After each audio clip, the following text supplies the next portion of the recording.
in 5, Kill it. 4, 2. Hold up, yo, because What? Nate just banged the head on the mic. You sound like you forgot what comes down after 4. We don't look like a well-oiled machine around here, and this is not not the week to do this, y'all. All right? Okay, here we go. 9, 8, 7, 6. Okay, now I feel like 5, I'm on a rocket 4, ship. 2 and 1. And we're live, coming to you straight from Ottawa, California.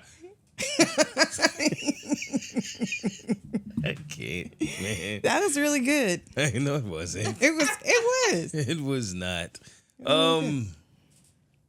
So Nate told me to put onions in my sock, y'all. When I used to get sick, my mom used to put onions in my socks to help with the, I think it's breaking the fever or your sore throat. Mm-hmm. And it's supposed to help make you feel better the next day. You know, it's funny because now I have to eat the hottest chip in the world at the end of this episode. All because I made a deal that if I don't get at least 10,000 steps a day every day for 30 days, that will be the first punishment that I have. And the only reason I did not get it after, I think, 20 days of doing it was because I had my first gout flare-up out of nowhere. Actually, it wasn't out of nowhere. I was drinking a lot. Leading up to the show, the anticipation, the celebration, all of it, there were drinks that should not have been had. Next thing I know, the flare-up comes, I can't walk. Obviously, I'm not going to get the steps. Then my throat starts hurting. So I took a 24-hour trip to go surprise my family. I'm running around with my cousin. The dog bit my little cousin. I was on the dog side. That's another story I got to tell you. Foxy? Yep. Foxy. I know. She wasn't wrong. Oh. But airplanes, who knows? I get sick. Now my throat hurts. I have a gout flare-up. I'm down bad. Here you come to save the day. Onions in the socks. I'm excited. You said I'm going to be back on my feet in a day. Get to chopping up onions.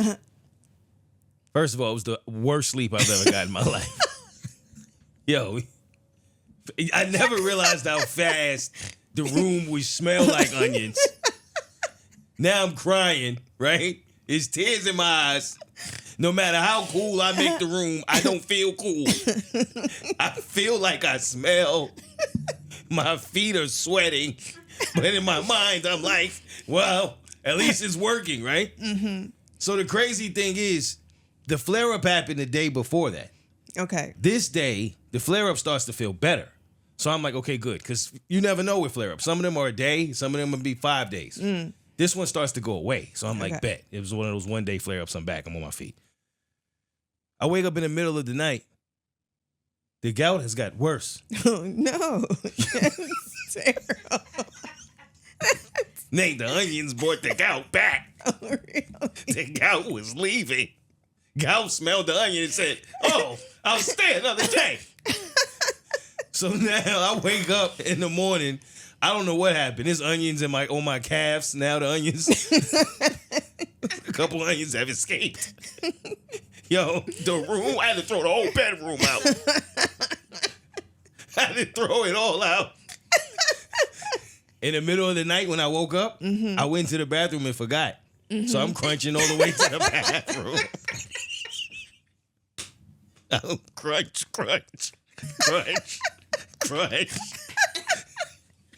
It's the trail of onion. You know what I'm saying? I'm like, I'm down bad, Nate. That's what I'm telling you. So when I wake up, the whole place smell like onions. I had to open every window now. Take the sock off and throw them out the window. Throw everything out the window. I threw the bedroom out the window. Oh, I showered again. I kept showering. And then it hit me. My sore throat was gone. See, it worked. I couldn't even be mad at you. Because technically, it did exactly what you said it would do. You didn't say it would bring the gout back. Yeah, I didn't think about that one. But you told me you didn't say I would have to move. But you did say my sore throat would be gone. And by golly, it is. Thanks, Nate. You're welcome.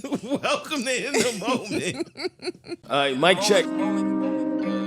Yeah, hey, look, check. I'm in the moment. They try to hold me down, I just re-up and then I just reload it. Yeah, hey, look, just stay in the moment. They try to hold you down, you just re-up and then you just reload it. Oh, man. Yeah, onions in the socks. I looked it up, too. Some people say it works, some people say it doesn't. You never know. But I tell you what, my throat feels a lot better. Good. And I hate sore throats. Me too. I hate become being a sick. baby. But, yeah. I somewhat gave you all a project. You all failed. Because the thing is, I need a ski mask. Right? Okay. I need a shiesty. Not to do anything shiesty, but I need a shiesty. Okay. And so I hit each of you up and said, yo, do you have a ski mask? And everyone was like, what do you have going on over there? And I'm here to tell y'all, if I ever hit you up and say, yo, I need a ski mask, you can't ask me what's going on. That's a test. You got to just send it. The less you know, the better. If I ever pull up and say, Nate, I need a ski mask, a hammer, some duct tape, and a boat, you can't say, what's going on? Well, I mean, I did ask you that, but I was kind of disappointed that I didn't have it because I have shopped for some and they're in my cart and I just never pulled the trigger. So when you asked, I was like, see, this was a moment I could have saved the day. And you know, I promise you, when the idea hit me to do this skit, I was like, bing, I need a ski mask. Second one, bing, Nate. I just knew you had one. I don't know why. I was like, I knew it was going to be green, but I knew you had one. It's in my cart. Damn, that was the moment. But yeah, I needed a ski mask for a skit. I'm excited about the skit. I'm excited about this episode. We have some questions to answer. Are you ready? Yeah, I'm ready. All right, you good? Let's pod. Woman married herself after getting tired of waiting for the right man. An Italian woman actually married herself after turning 40, and the internet can't stop talking about it. She wore the dress, cut the cake, invited the guest, and said, I do, to herself. This movement is called sologamy, marrying yourself to celebrate self-love and independence. Some call it empowerment. Others call it attention-seeking. What do we think? Hey, whatever floats your boat. If she felt like she was never going to get married, what was her reason again? To celebrate self-loving? Sure. She said after turning 40, she got tired of waiting, so she said she'd do it herself. Yeah, because you know what? There are people out there who have always wanted to walk down the aisle and put on the dress and the cake and the celebration and the party and all that stuff. And if she hadn't gotten there when she thought she would, go for it, because you never know what's going to happen the next day. How much money did she spend on this? 10,000 euros on the celebration. 50 guests attended. Everyone cheered as she said, I do to herself. See, I'm with you, Nate, on the whole do what you want, go for it if that's what you want thing. I'm all for that. My thing is, maybe I just think differently, but I would struggle to get through this without feeling like a fool. I would. I mean, can you really imagine this for a second? Your entire family is there. Right? They all staring at you with chairs to you, and you up there by yourself. Everybody knows something missing. Yeah. I could totally see it. And people just going to dance through it and act like you really not up there cutting the cake with just you at the top. Yep, I'm going to still do it. Yo, I wouldn't be able to get through this without laughing. I mean, this takes a strong person, man. You know, she probably just wanted her fairy tale wedding. And obviously the man or the partner was not there. Then how is it a fairy tale wedding? Let's cut the cake right there. Let's cut the cake at that part. Is it still a fairy tale wedding if the entire groom is not there? Yeah, but if she just wanted that, if she's at this point in her life where she feels like she's 40, her fairy tale or what she thought was going to be it was going to be maybe 25, 30. And she knows she doesn't have, tomorrow is never promised. So she's like, you know what? F it. I'm just going to have the wedding. I don't care if anyone's there or not. I want to do it because I want to experience this. And again, I can't knock these points, right? I understand it, but I have to pause. So to get deeper into this is not you accomplishing the fairy tale. This is you admitting that the fairy tale will never happen. No, not that it will never happen. It's just that, you know what? I'm going to do it now because I don't know when it's going to happen. So don't think you doing it again, because I'm not coming back. Why not? Why? Because you just going to have a whole nother wedding? Sure. Nah, we just celebrated Okay, you. what about the people who... Now you got to divorce yourself. What about the people who get... Hey, maybe she will. Because you got it. She can do what she wants. Because I'm going to feel the way that you married yourself before you married me.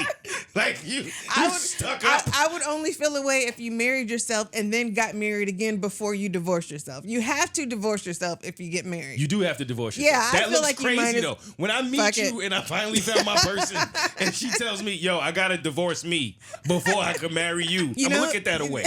That could be very symbolic. You know, what if someone... Yeah, for crazy. No, what if someone needs to let go of that part of their life where they're no longer going to be single, and that life that they had, they got to divorce it. They got to let it go so that they can start anew. You were always single. You were single the entire time. This is what I'm talking about. There was at no point throughout this wedding where you were not single. Just because you cut the cake in a dress and with a bunch of people around you pretending like you're not psycho. Hey. I'm just kidding. I'm kidding. You know what? Maybe she just wanted the pictures. You know, you're not gonna look young or the way you look like today forever. That's a good point. Yeah. So it's like, you know, I always thought I was gonna get married. I'm hitting 40. You know, things change. And I'm never going to look like this again. I'm never going to look this young again. Might as well do it now. I ain't mad at that. And and again, I completely side with do what you do. I'm just telling jokes. Marry myself? Mm-hmm. Absolutely not. Why not? Everything I just said. I couldn't. It would feel like I'm just having a look at me party. Mm-hmm. That's how it would feel to me. Gotcha. You know, like I just really flew everybody here to get dressed up and just look at me. I'm just, no thank you. I would do it. But honestly, congratulations to her. Mm-hmm, mm-hmm. Seriously. I hope it all goes well. Yeah. Young Thug was on the Pivot podcast with Ryan Clark and the guys. And he explained that he doesn't believe in therapy and he feels like less of a man if his girl ever went to therapy. Like, if you tell your therapist, man, I'm going back and forth with my wife, bro. I'm just trying to... They're going to say, let her be heard. Shut up sometimes. Listen more to you talk. They're going to say the same shit. It's just like, man, that's another bill, man. Like, me personally, I feel like it's a weakness in that because I feel like, shit, I'm going to listen to my girl. Like, I just listen to my girl. Or I listen to my little sister, my big sister, my big brother, my dad, my mom, my OGs. I listen to y'all. Like, it's really a slap in the face to me. If I, you know what I'm saying? Like, I just was telling my girl that, like, I don't think you need a therapist. I don't think I need a therapist. I feel like I'm not a man if my girl get a therapist. It's like, damn, you actually call somebody and listen to what they got to say over me instead of just listening to what I'm telling you. I just feel less of a man. All right, so let's get into this, Nate, because I see you bobbing your head as if maybe you agree, and I feel like everything he just said tells me why he needs therapy. So let's talk about it. So there were parts of it. I don't think that there's anything wrong with having a therapist, but I get that he wants to be that person. He wants to be that person, and if she has to go to someone else, then he's not really doing his job. But I think that if you want to have a therapist, there's nothing wrong with it. I think Young Thug's last few weeks leading to this clip is funny. Oh, I didn't know who he was. Now I know who he is. Right. And remember, he had the recordings. Okay. You see what I'm saying? All right. Yeah. First of all, a lot of people who have told me, let me start there, that they don't need therapy. Mm-hmm. Usually I'm listening knowing that they need therapy the most. That happens a lot. That's number one. Okay. Number two. Because I'm one of those people that believes you don't need it. Mm-hmm. I think everyone can use therapy. Yeah. Let me say that. I don't think anyone necessarily needs it. Mm-hmm. You might find other ways to get through things you have to get through. Whereas some people can do it on their own, or maybe they do have somewhere to go. Whatever. Mm-hmm. With him, though, first of all, I don't know if he's looking at therapy the way I have experienced therapy. I think there are therapists that will tell you what to do, but there are a lot of therapists who won't. Like all therapists don't tell you what to do. Some are there to listen and just help you connect the pieces, help you connect the dots. I think the best therapist that I've ever experienced didn't give me advice. It was more so, you ever thought that maybe this comes from this and that's why you react this way? Oh, that's my job now to figure out what to do with that. You see what I'm saying? So the advice part of it, I don't really get that because you can still go to your girl for advice. You can still go to your homeboy for advice. That don't mean that you can't still seek advice from a non-biased party. Sometimes the family is what you need the advice for. How your family gonna help you?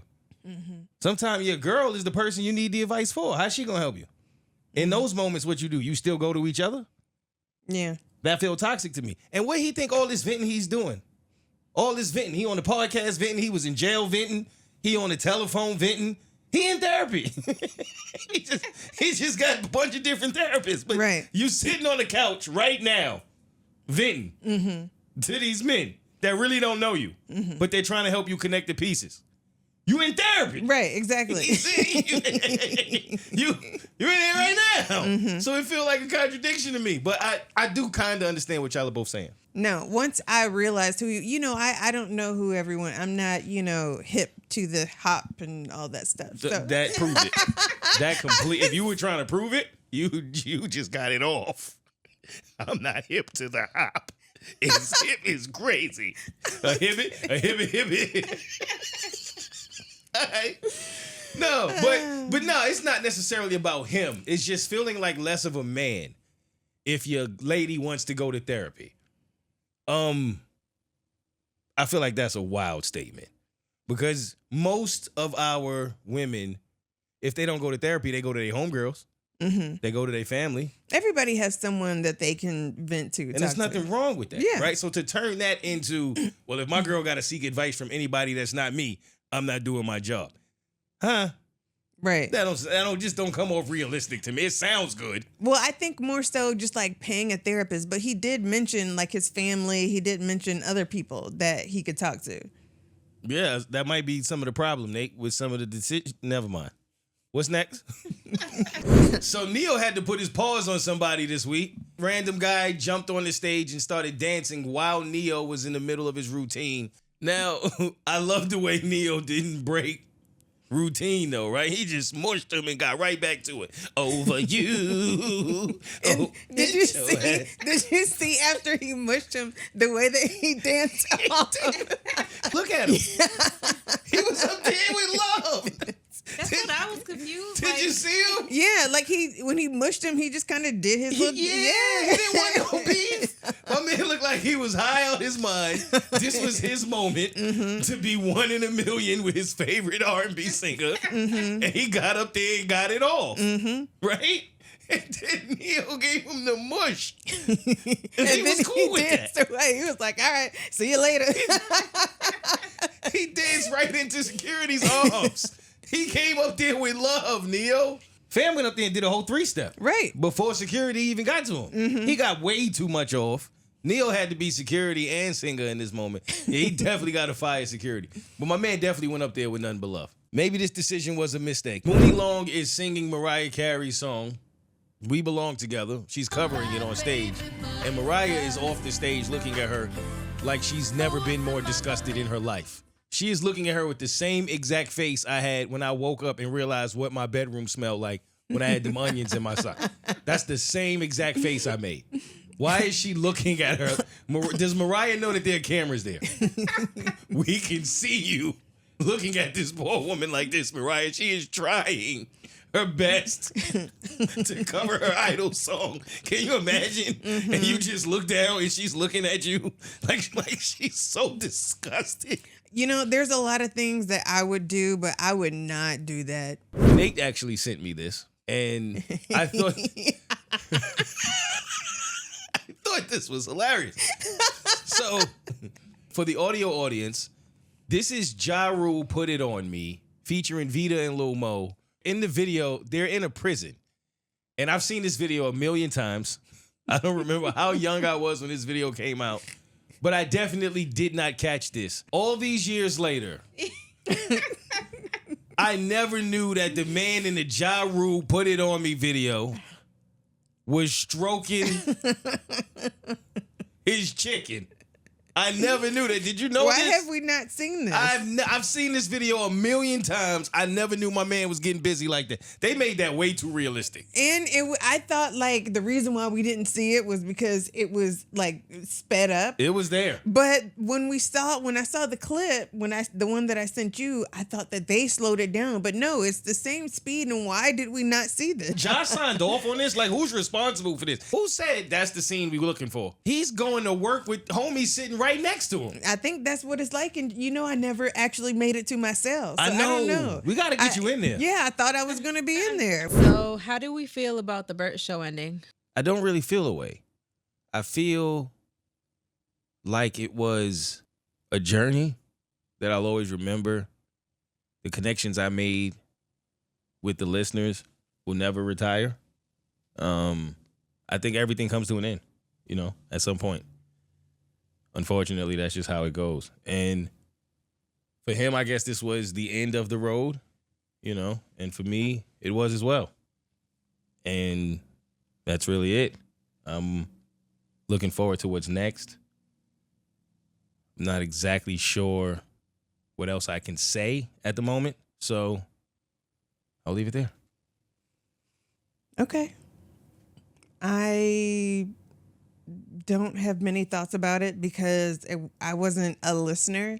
There was a time, I want to say maybe 6-7 years ago, like before I stopped listening to the radio show and I was going to work. I do remember listening to a show. I don't know if it was yours, but it was brief and that was it. So I never had any connections to anyone. Some of the names sound familiar, but I don't know who anyone really is. So I don't really have any thoughts or feelings about it. I always thought that when this moment came, there would have been some sort of conversation about what that would look like. Right? Because it was always known it would happen at some point. I never saw it going the way that it did, but I thought there would be a conversation. There was never a conversation. About what they are going to do next? About when I was there. Yeah, I think there should have been a conversation if they wanted you to be a part of it. That's how I felt. Mm-hmm. So I took that as what that was. Right. Right. And so for me, at that moment, it was like, all right. Well, this really doesn't concern me, I guess. Mm-hmm. And so I feel that way now. I still feel that way. Yeah. Do you think there were conversations with other people in the studio about what was going to happen next? With certain individuals, yeah. Not me, though. I don't know what that's based on, right? Is it a time thing? Is it a direction thing? I don't know. But I feel when you're an important piece of anything, typically you'd have some sense of understanding of what your role is going to look like, how it will expand, if it will expand, something, some form of conversation. But no, that was never had. Okay, I have another question. What's the biggest misconception of you online and in life? Probably be the same. Okay, like the biggest misconception would be that people think that after my daughter moved in with my sister, that I just was driving all over the place and was doing my own thing and living my own life and not having any responsibilities. But no, I stayed local. There were a lot of times I even parked outside of my sister's house, but I stayed and I was there still present in her life. We just didn't live together. So whenever she had her performances at school or her doctor's appointments, like I was picking her up from my sisters and taking her to school, picking her up from school and taking her to my sisters, like everything, I was still there. We just didn't live together. So I think that's the biggest misconception, that I'm just out there, dipping it and doing it. But no, like we were together most times if I wasn't working. Got it. Okay. For me, I would say they're different. On the Bert show, I think the biggest misconception of me, I think there were a few, but the biggest one probably would be that I'm a misogynist or I'm against women, which is the one I hated the most. Because I feel like it was a almost a character that was created or a narrative that was created because of who the position I was on the show. I just happened to be a man on a show that was for women mostly. And I think you just have opinions whereas, oh, he's against women. And not at all, right? This is just how I see it. And I hated that because it felt like if I got into that bag, I immediately became this man. So much so it would even be brought up off air by colleagues a couple times of like, oh, this is what people think of you in the office and this is what people think of you in the studio. Like, what? How could you possibly think that? Especially knowing me. No one who knows me thinks this. It's such a ridiculous thing. And knowing I was literally raised by women. That's all I know. It's strong women. That's like everything that I am. I owe a lot of it. Not all of it. I still got my dad, but a lot of it to the women that held it down in my family. I don't have relationships with my grandfathers, hardly any of my uncles. It's all aunts, grandmothers, mother. You know what I mean? So it's such a ridiculous narrative, but it's one that really got out of hand to the point where I feel like I always just hate that became realistic to some people. In real life, I would say that I don't care. I think a lot of people have always thought that of me. He don't care. Mo don't care. I hear that all the time. About anything. About anything. He never cares. And it's so far from the truth. I actually do care. I care a lot. I care more than I think people realize. And I care so much that I have to have this persona that I don't care. Because that's how I protect myself in the end. But usually, I care about things I wish I didn't care about. So I try to keep that persona, though, because I want people to believe I don't care. Okay. You know Why is that? I don't want you to know that I'm rattled. And maybe that is the athlete in me. Growing up an athlete, growing up in all the sports, that's what you're taught. You never let your opponent see you sweat. You never let them know you tired. You never let them know you rattled. So sometimes I believe that that's people's objective. To bring you down or to see you shake. Right. And so I don't let them, ever. So in a way, I don't care ultimately. I never let anything stop the big picture. I never cared that much for anything. But the little things that people do along the way in that journey, those things I care about. And they'll hurt, but I'll pretend like they won't. I'm proud of myself because I was a part of a surprise, and I was the surprise. Oh, okay. Instead of being surprised. How was that for you? It was great. Nice. I was trying to figure out what to do. I was in the middle of the week, and I had a business meeting, which went really well, at the end of the week. So I really only had this 1.5 day window to go and surprise some family of mine who I have not seen in over a decade. And whom I love dearly, the entire family, my Aunt Pat, my cousin Tracy, the girls, and I haven't seen them in so long. And my mom was like, they're going to be in town. And for the longest, every time they come, I'm going. Every single time. So she was like, if y'all can make it happen, make it happen. And we did. We made it happen. We jumped on a flight. We went out there. We surprised them. We had tacos, margaritas. We drunk it up. We had a great time. Now, somewhere in between there, I have a smaller cousin. And he is full of energy, as most young boys are. How old is he? He is 5. Foxy is also 5. Foxy was visiting for the first time. So she met Kane, the family dog. Foxy is 6 pounds. Kane is 180. At 4? No, Kane is 3. Wait, who is Kane? Kane is a dog? Kane Corso. His name is Kane. Okay, it's okay. the family dog. All right. I thought you were talking about the 5-year-old. No. I was like 100. I was like, No. Jeez. But Foxy was out there, in her own fit of having anxiety. Big ass dog in the house.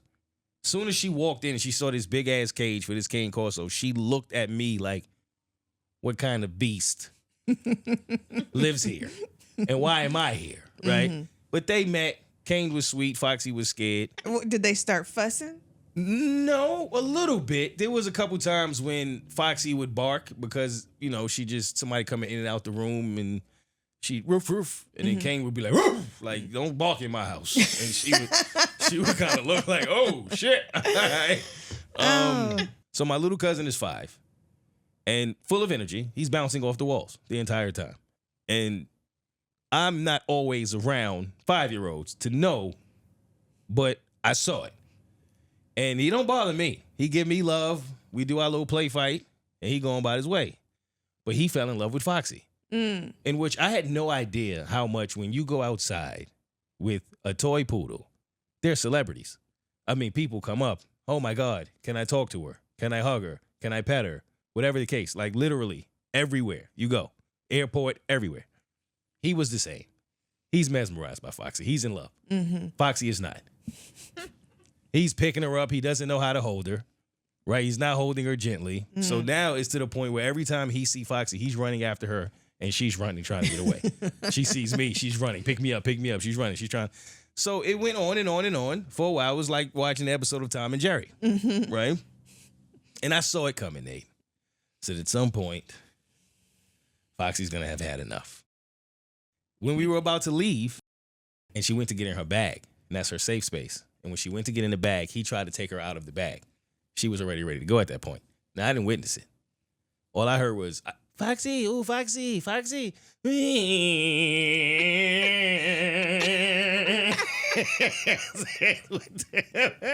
turned around. That's what happened. He said, she bit him. Foxy. Now, she didn't bite down. She didn't bite down. She didn't make him bleed when she didn't go like, she didn't bite like she could bite. She just back up off me a little bit. Yeah. Get in a little space. Little hey. And he was. Oh my God. That's what happened. Foxy. He was all right. I told him, hey, man, now you go tell your friends that you got bit by a dog. And as soon as I said that, his whole face changed. He went from sad to the Terminator 4. Like, he was back. And he was like, yeah. Then he went chased her again. I said, okay, wait, no. I get it. But it was just a moment of I felt bad, obviously, at the same time. It's like, damn, what do you do? And she wasn't wrong. Yeah, so I did it. You did it. It. What'd you do? Do you know? I don't. We talked about it. I feel like I should. I hate these moments. We when talked you know about you should it. know, but you don't know. You We got your talked about second it. tattoo?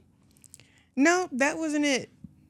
I told you I was this close to doing it. And I said, you know what? I'm just going to do it. I don't remember. I don't think I should tell you. I should just let you fester and That's think about foul. it the rest of That is so foul. Oh, man. I'm going to let you fester. It's all right. Yeah. That's foul, but fair. Okay, I'll fester for the rest of the episode. Okay. I'm gonna get it. Okay. If it as it comes, it's gonna come to me. When it comes to me, I'll ping back. Okay, I had this moment in a Lyft, and I want you to tell me if you feel like I was wrong or if you feel like he was wrong. Okay. Story time. I'm waiting for this Lyft, and I got frustrated because I was going somewhere important. I wanted to be on time.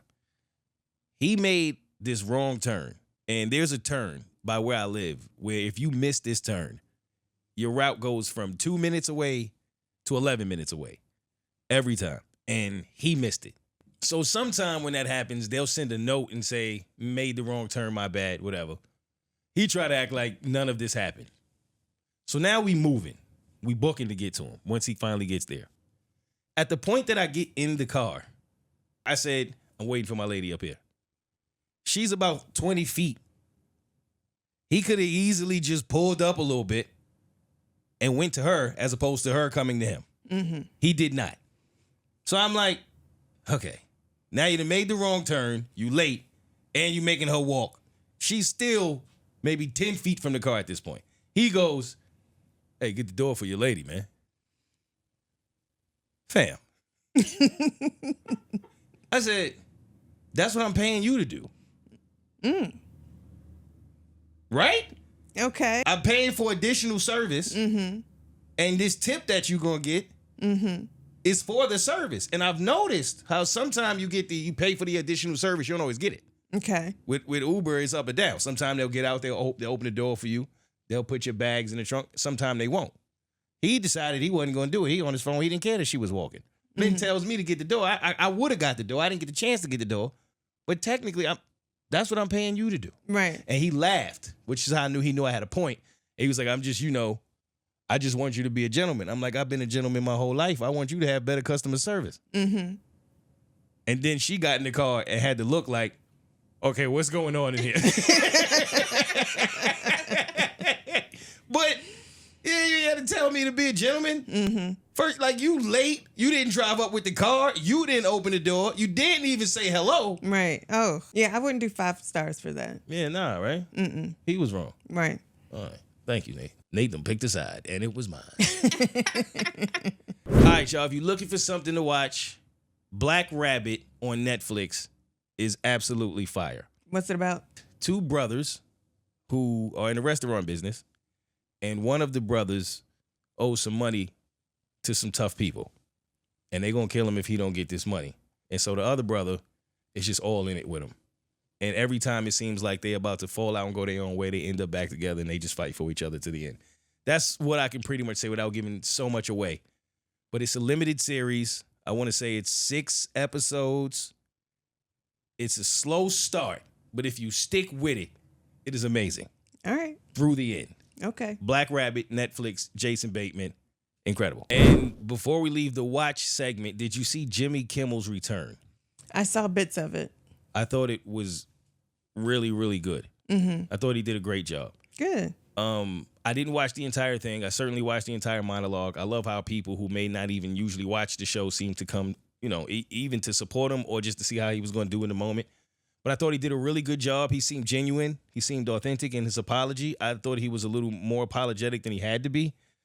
He certainly took his shots at the president. Mm-hmm. He did not back down from that. But I just thought the way he handled it was done really well. Well done. I know Disney lost some money. And I think there's about 30 places that's still not supporting him. They're playing the local news instead of Jimmy. No, I feel like I heard that, what was it, Sinclair? They're going to let him on now, so he's pretty much everywhere.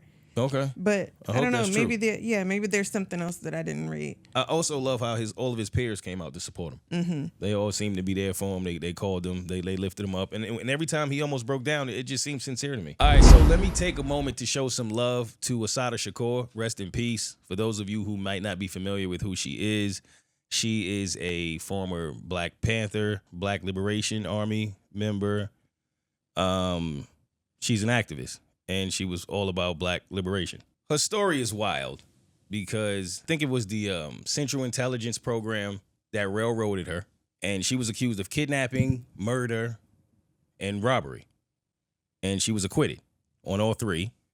But she was eventually tried and convicted for the murder of a New Jersey state trooper after a New Jersey shootout. And the evidence proved that she didn't do it, that she couldn't do it.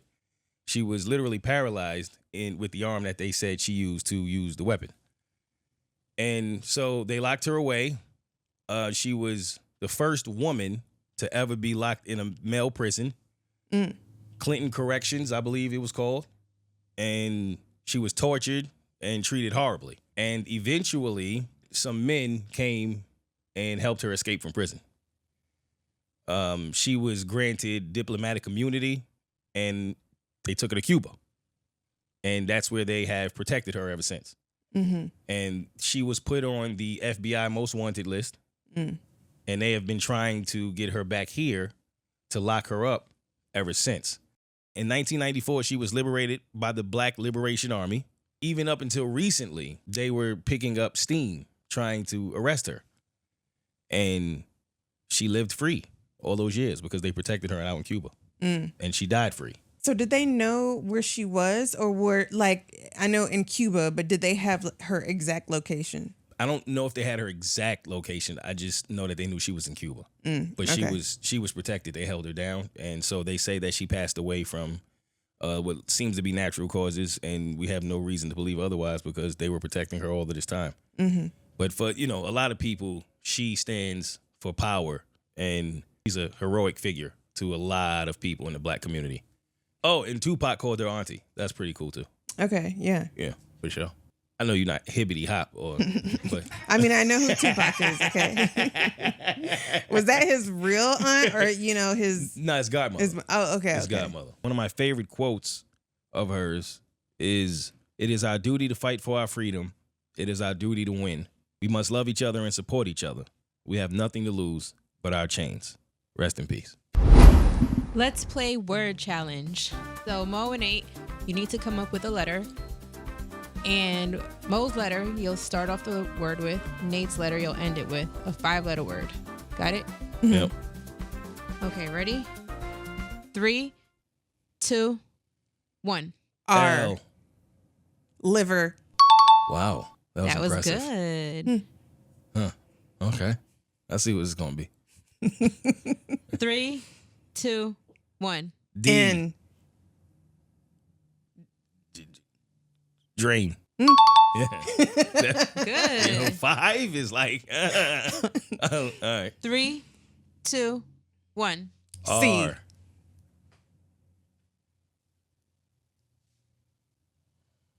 Today. Relic. Yep. Wow. Ah. That's good. That's real good. 3, 2, 1. P. A. Player. Playa. 3, 2, 1. H. T. Teeth. Yep. Yeah. T-E-E-T-H. Well, I forgot the letter I said. One more. 3, 2, 1. W. M. Whoop-dee-doo.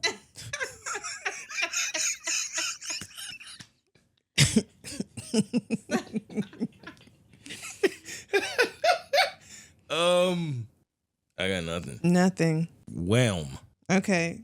I wouldn't have thought to say whelm good one, because it's though. overwhelmed. Right. Well, what if you're not overwhelmed? You just whelmed. You're not under, you're not over. See, you just whelmed. I'm gonna start saying that now. I'm whelmed. We done?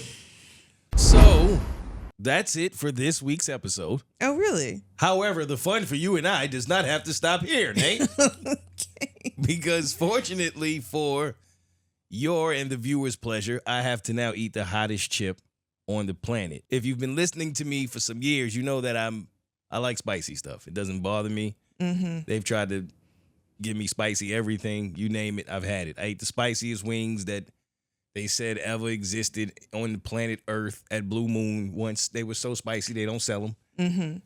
They were hot, Okay. but I did all right. Now, I've never had this chip. I have not heard nice things about this chip. Nate, for some odd reason, just happened to have this chip.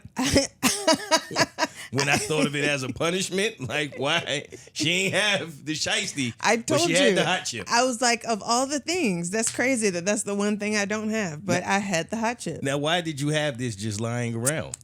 Because there were plans to do it, but I just never did it. Okay. Mm-hmm. And boy, did it come in handy, because I said if I don't walk 10,000 steps 30 days straight to change, I guess just the dynamics of my life and my lifestyle, that I would eat the hottest chip in the world.